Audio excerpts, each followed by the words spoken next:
March on.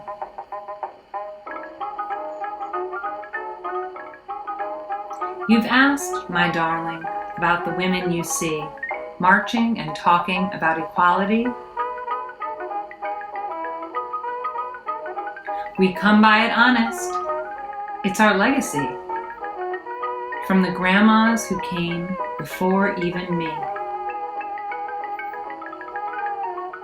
Those great-great-grandmas, because they were ladies, couldn't choose their president or if to have babies. There was no doubt that this just wouldn't do, so they planned a march down Fifth Avenue. Thousands of women, a 5-mile parade. My darling, it's how great change gets made. They came by carriage, they came by horse, and some just walked, with their mothers, of course. Festooned with garlands that looked so pretty, a peaceful army swept New York City. There was more to be done before ballots were cast, until all women by law would be equal at last. For women of color, it took still more years, and there's more work ahead, so I'm glad that you're here.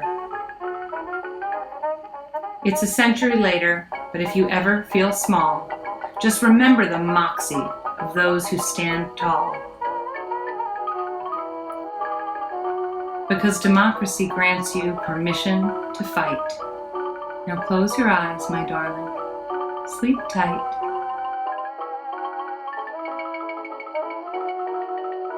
When America was founded, only white men were allowed to vote. In 1870, the law changed, giving black men the right to vote. However, racial discrimination kept them from exercising this right.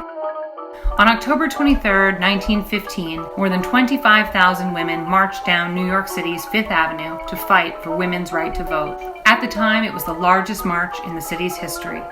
In 1920, the 19th Amendment was added to the Constitution, giving women the right to vote.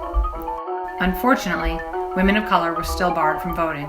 In 1924, Indigenous people were given voting rights, and it wasn't until many years later, in 1965, that the law changed once again, this time granting men and women of color the legal protections they needed to vote. Today, obstacles still prevent many Americans from voting, and women and others must keep marching on.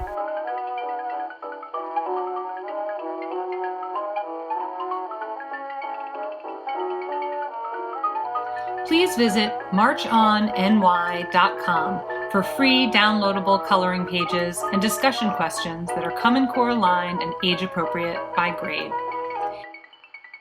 Thanks for reading. Keep asking hard questions, making great art, and marching on. All proceeds from March On go to Fair Fight to end voter suppression and ensure fair elections. Remember to vote!